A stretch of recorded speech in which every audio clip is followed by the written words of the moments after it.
नमस्ते जी। 115वीं श्रव्य कणिका सत्यार्थ प्रकाश स्वाध्याय एवं प्रवचन माला। आप सभी धर्म प्रेमी महानुभावों का हार्दिक स्वागत करता हूं। महानुभाव, चतुर्थ समुल्लास में हम गृह व्यवस्था गार्हस्थ धर्म को जानने की कोशिश कर रहे हैं। जन्म से वर्ण व्यवस्था में क्या दोष हैं, ये विषय आ रहा है। जो कोई रजवीर्य के योग से वर्णाश्रम व्यवस्था माने और गुणकर्मों के योग से न माने, तो उससे पूछना चाहिए कि जो कोई अपने वर्ण को छोड़ नीच, अंत्यज अथवा क्रिश्चियन, मुसलमान हो गया हो, उसको भी ब्राह्मण क्यों नहीं मानते? यहां यही कहोगे कि उसने ब्राह्मण के कर्म छोड़ दिए, इसीलिए वह ब्राह्मण नहीं है। इससे यह भी सिद्ध होता है कि जो ब्राह्मण आदि उत्तम कर्म करते हैं वे ही ब्राह्मण आदि, और जो नीच भी उत्तम वर्ण के गुण कर्म स्वभाव वाला होवे तो उसको भी उत्तम वर्ण में, और जो उत्तम वर्णस्थ होके नीच काम करे तो उसको नीच वर्ण में गिनना अवश्य चाहिए। ब्राह्मणोस्य मुखमासीत् बाहुराजन्यः कृतः ऊरु तदस्य यद्वैश्यः पद्भ्याम शूद्रो अजायत। यह यजुर्वेद के 31वें अध्याय का 11वां मंत्र है। ब्राह्मणोस्य मंत्र का अर्थ, इसका अर्थ यह है कि ब्राह्मण ईश्वर के मुख से, क्षत्रिय बाहु से, वैश्य ऊरु और शूद्र पगों से उत्पन्न हुआ है। इसलिए जैसे मुख न बाहु और न बाहु आदि न मुख होते हैं, यानी दोनों पृथक पृथक अवयव हैं शरीर के, इसी प्रकार ब्राह्मण न क्षत्रिय आदि और क्षत्रिय न ब्राह्मण आदि हो सकते हैं। ये पूर्व पक्ष की ओर से प्रश्न खड़ा किया गया है और इसका उत्तर दे रहे हैं। इस मंत्र का अर्थ जो तुमने किया वह ठीक नहीं है, क्योंकि यहाँ पुरुष अर्थात निराकार व्यापक परमात्मा की अनुवृत्ति है। इस मंत्र में ऊपर से अनुवृत्ति चली आ रही है। जब वह निराकार है तो उसके मुख आदि अंग नहीं हो सकते। जो मुख आदि अंग वाला हो वह पुरुष अर्थात व्यापक नहीं रहेगा, और जो व्यापक नहीं वह सर्वशक्तिमान, जगत का कर्ता, सृष्टा, धर्ता, प्रलयकर्ता, जीवों के पाप पुण्यों की व्यवस्था करने हारा, सर्वज्ञ, अजन्मा, मृत्यु रहित आदि विशेषणों वाला नहीं हो सकता। इसलिए इस मंत्र का अर्थ यह होना चाहिए कि जो अस्य संपूर्ण व्यापक परमात्मा की सृष्टि में मुख के सदृश सब में मुख्य उत्तम हो वह ब्राह्मण। बाहुर्वै बलम, बाहुर्वै वीर्यम, शतपथ ब्राह्मण। बल वीर्य का नाम बाहु है, वह जिसमें अधिक हो सो राजन्य। क्षत्रिय ऊरु, कटी के अधो और जानू के उपरस्त भाग का नाम ऊरु है। जो सब पदार्थों और सब देशों में ऊरु के बल से आवे जावे प्रवेश करे वह वैश्य। और पद्भ्याम, जो पग के अर्थात नीचे अंग के सदृश मूर्खत्वादि गुण वाला हो वह शूद्र है। अन्यत्र शतपथ आदि में भी इस मंत्र का ऐसा ही अर्थ किया है, जैसे यस्मादेते मुख्यास्तस्मान् मुखतो ह्यसृजन्त इत्यादि। जिससे ये मुख्य हैं, इससे मुख से उत्पन्न हुए, ऐसा कथन संगत होता है। अर्थात जैसा मुख सब अंगों में श्रेष्ठ है, वैसे पूर्ण विद्या और उत्तम गुणकर्म स्वभाव से युक्त होने से मनुष्य जाति में उत्तम ब्राह्मण होता है। महानुभाव, कितनी सुंदर बात महर्षि दयानंद जी लिख रहे हैं। यह ऋग्वेद के अंतर्गत पुरुष सूक्त के 11वें पुरुष सूक्त जो 11वां अध्याय है तथा यजुर्वेद के 31वां अध्याय और 11वां मंत्र है। पुरुष सूक्त संहिताओं में तथा उनकी शाखाओं में विभिन्न संख्याओं में उपलब्ध होता है।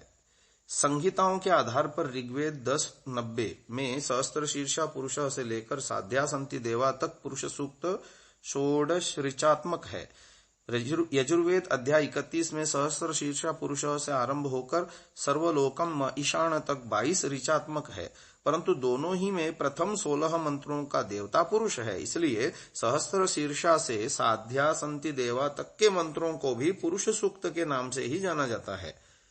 यजुर्वेद के 22 मंत्रों में 16 वही हैं जो ऋग्वेदीय पुरुष सूक्त में हैं। अंतिम 6 मंत्र ऋग्वेद में नहीं है। अथर्ववेद शौनकीय शाखा में 19:6 में तथा पैपलाद शाखा 5:1 में सहस्र बाहु पुरुष से जातस्य पुरुषादधि तक 16 ऋचात्मक हैं। इस प्रकार के संहिताओं और उनकी शाखाओं में पुरुष सूक्त ईषद भेद के यानी थोड़े से भेद के साथ विभिन्न संख्यात्मक उपलब्ध होता है। संख्या की दृष्टि से जहां ऋग्वेदीय सूक्त अथर्वेदीय सूक्त से साम्य रखता है, वहीं क्रम की दृष्टि से भी यजुर्वेदीय सूक्त अनुवाक के समान है। चारों संहिताओं में उपलब्ध पुरुष सूक्त की आनुपूर्वी में भी भेद मिलता है। ऋक् संहिता में कुल 14 बार पुरुष पद का प्रयोग हुआ है, जिसमें 10 बार अकेले। इस ब्राह्मणोस्य मुखमासीद मंत्र से पहला मंत्र इस प्रकार है, यत् पुरुषम व्यदधुः कतिधा व्यकल्पयन् मुखम किमासीत किम बाहु किमूरूपादा उच्येते।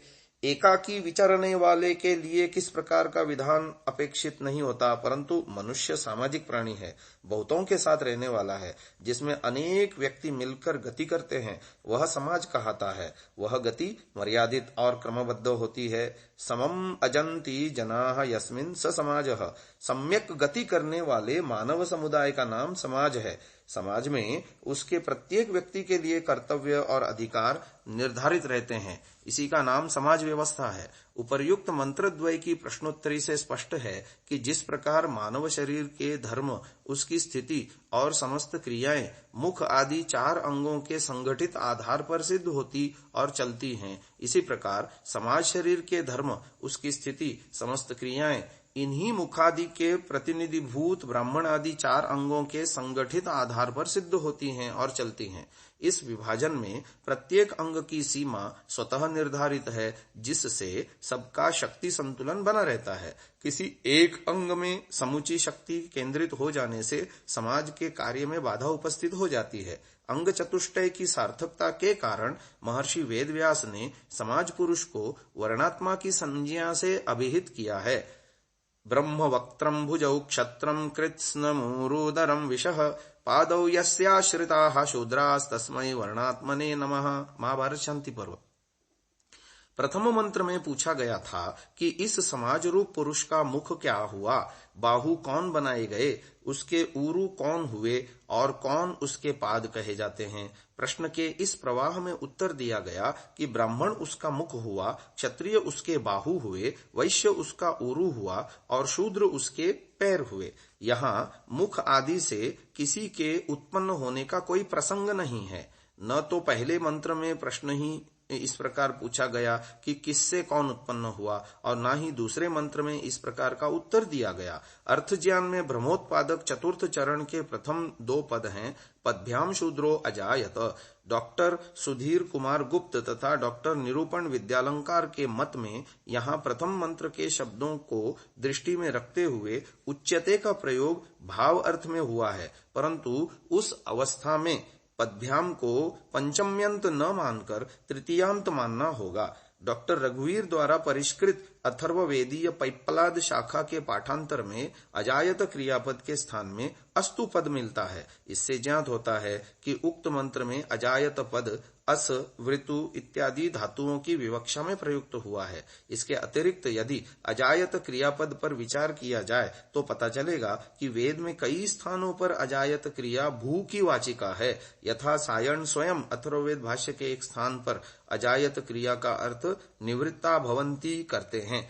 होतारमद्य धीरजायत धीहि कर्मणा मैतत् अग्निष्टोमादि लक्षणम कर्म अजायत जायते निवृत्ता भवति इति। अथर्ववेद सायण भाष्य 18:1-22। परंतु ग्रंथकार ने दोनों मंत्रों में यत्र तत्र सर्वत्र उत्पन्नम आसीत, उत्पन्नो भवति, उत्पन्नो वर्तते आदि क्रियाओं का प्रयोग किया है। इस प्रसंग में मंत्रगत व्यकल्पयन तथा उच्यते शब्द विचारणीय स्वीकारणीय है। रामानुज ने वैकल्पयन का अर्थ कल्पना कृतवंतः किया है, उच्यते का अर्थ सहज ग्राह्य है। इन दोनों शब्दों के प्रयोग से स्पष्ट है कि यहाँ साक्षात ब्रह्म के शरीरांगों से ब्राह्मण आदि की उत्पत्ति की बात नहीं कही गई है। उत्तर रूप मंत्र के भाष्य में भी ग्रंथकार ने ब्राह्मण आदि की उत्पत्ति का उल्लेख करते हुए मुखाद उत्पन्न न कहकर अस्य पुरुषस्य ये विद्यादयो मुख्य मुख्य गुणाः सत्योपदेशादीनि कर्माणि च सन्ति तेभ्यो ब्राह्मण आसीत